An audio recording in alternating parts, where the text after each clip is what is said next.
तो ये कहानी है एक ऐसे मज़दूर की जो बहुत ही गरीब था, बहुत ही कम पैसे कमाता था और अपने जीवन का गुज़ारा करता था। उसका काम ये था कि वो दिन भर जो है पहाड़ों को तोड़ा करता था और पहाड़ों को तोड़ने के बाद शाम में जो कुछ भी उसको पैसे मिलते थे, वो उससे अपना घर चलाता था। तो रोज़ की तरह एक बार जब वो पहाड़ तोड़ के घर आ रहा था, तो उसके मन में एकदम से ख़्याल आया कि ये जो मैं कर रहा हूँ उसमें मैं कितना कमाता हूँ और थोड़ा बहुत जो मुझे मिलता है उसमें मेरा कैसे गुज़ारा हो पाएगा। तो उसके मन में ये ख़्याल अब आ गया था। हमेशा की तरह वो रोज़ जब घर पे जाता था तो खाना-पीना खा के सो जाया करता था और इस बार भी वो घर जाके हाथ मुँह धो के खाना खा के सो गया था।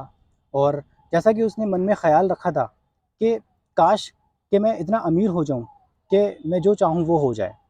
तो हमेशा की तरह जब वो चैन की नींद सो रहा था तो उसने अपने सपने में देखा कि जब वो जब वो काम की तरफ जा रहा था पहाड़ तोड़ने के लिए, तो उसने क्योंकि वो सपने में था और उसने जब ये सोचा कि एक उसके रास्ते में घर पड़ा, तो वो घर देख के ये सोचने लगा कि काश ये घर मेरा हो जाए।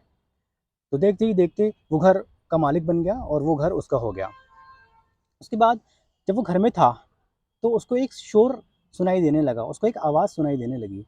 उसने अपनी खिड़की से जब वो बाहर गया, तो उसने देखा कि घर के बाहर बहुत ज़्यादा भीड़ लगी हुई है। क्यों? क्योंकि वहाँ पे एक पॉलिटिशियन था, ठीक है? और उसके सब तरफ जो है लोग थे। तो उसने सोचा कि घर वैल्यूएबल नहीं है, इससे ज़्यादा ये पॉलिटिशियन वैल्यूएबल है। इसके आगे-पीछे सारे लोग घूम रहे हैं, सारे लोग उसको वैल्यू दे रहे हैं। फिर थोड़ी देर के बाद क्योंकि धूप बहुत तेज़ थी और सूरज की गर्मी वो पॉलिटिशियन बर्दाश्त नहीं कर पाया और उसकी वजह से वो बेहोश हो गया। तब उन्होंने सोचा कि ये घर भी वैल्यूएबल नहीं है, ये पॉलिटिशियन भी इतना वैल्यूएबल नहीं है, सबसे ताकतवर जो है ये सूरज है, जिसकी वजह से ये पॉलिटिशियन बेहोश हो गया। और वो अपने मन में ये ख़्याल लाता है, काश मैं ये सूरज बन जाऊँ, काश मैं ये सूरज बन जाऊँ। और उसकी इच्छाएँ अब जागने लगी थीं और उसकी ये इच्छा पूरी हो गई क्योंकि वो सपने में था और वो सूरज बन जाता है। देखते ही देखते अब वो बहुत ताकतवर बन चुका था, वो जब चाहे निकलता था, जब चाहे अस्त हो जाता था।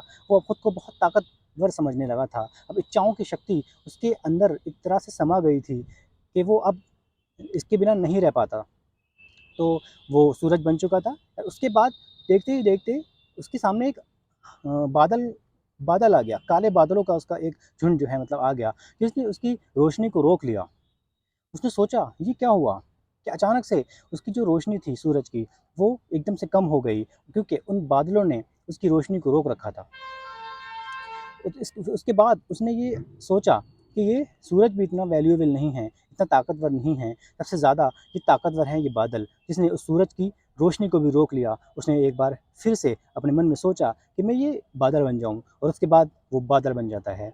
बादल जब बन जाता है तो वो अब बरसने लगता है, जब कभी भी बरसता है, जब कभी भी चला जाता है, इधर से उधर चला जाता है, तो वो अब खुश रहने लगा। उसके बाद थोड़ी देर बाद उसको एक हवा का झोंका आया और उसको उड़ा के ले गया। तो उसने सोचा कि ये बादल भी इतने वैल्यूएबल नहीं हैं, इतने शक्तिशाली नहीं हैं।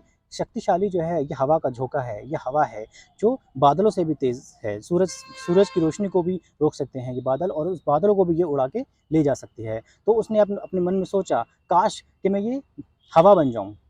और देखते ही देखते वो अब हवा बन चुका था। वो जब मर्ज़ी चाहता हल्के-हल्के चलता, जब मर्ज़ी चाहता तेज़ हवाओं के साथ चलता, तूफ़ान बन के चलता। वो अब आज़ाद था, जहाँ कहीं भी वो चाहता था, वो जा सकता था। तेज़ हवाओं का साथ उसके साथ था। फिर एक बार जब वो चल रहा था हवा बनकर, उसके सामने एक पहाड़ आ गया। उसने बहुत कोशिश करी कि इस पहाड़ को मैं रोक लूँ, लेकिन वो उस पहाड़ को टस से मस नहीं कर पाया। फिर उसने सोचा कि ये पहाड़ तो बहुत ताकतवर है, जिसने इस हवा को भी रोक लिया, काश कि मैं ये पहाड़ बन जाऊँ। अब उसकी इच्छाएँ और आगे बढ़ने लगी थीं और अब वो पहाड़ भी बन चुका था। जब वो पहाड़ बन गया था, तो वो अपने नींद के एक आखिरी पहलू में था, जब वो उस सपने को देख रहा था और नींद में ही अब उसको ये एहसास होने लगा था कि कोई तो एक ऐसा व्यक्ति है, कोई तो ये है जो उस पहाड़ को भी तोड़ रहा है, उस पहाड़ को भी तोड़ने का दम रखता है और वो उस पहाड़ को तोड़ रहा था और दर्द के मारे क्योंकि वो एक पहाड़ था, तो इस वजह से उसको एक दर्द का एहसास होने लगा था कि कोई तो है जो उसको तोड़ रहा है। अब उसने सोचा कि इस पहाड़ से भी शक्तिशाली कोई है, अब मैं उसके जैसा बन जाऊँ जो इस पहाड़ को तोड़ने का दम रखता है। बट इस बार उसकी ये इच्छा पूरी नहीं हुई। क्यों? क्योंकि क्योंकि वो खुद ही वही था, पहाड़ों को तोड़ने वाला, वो खुद भी वही था, और जिसकी वजह से अब उसकी ये इच्छा पूरी नहीं हुई। कहने का मतलब ये है मेरे दोस्तों, आप जीवन में जो भी हैं, आप उस चीज़ में खुश रहें। आप दूसरों को देख के ये मत सोचें कि काश मैं उसके जैसा बन जाऊँ, काश मैं उसके जैसा बन जाऊँ।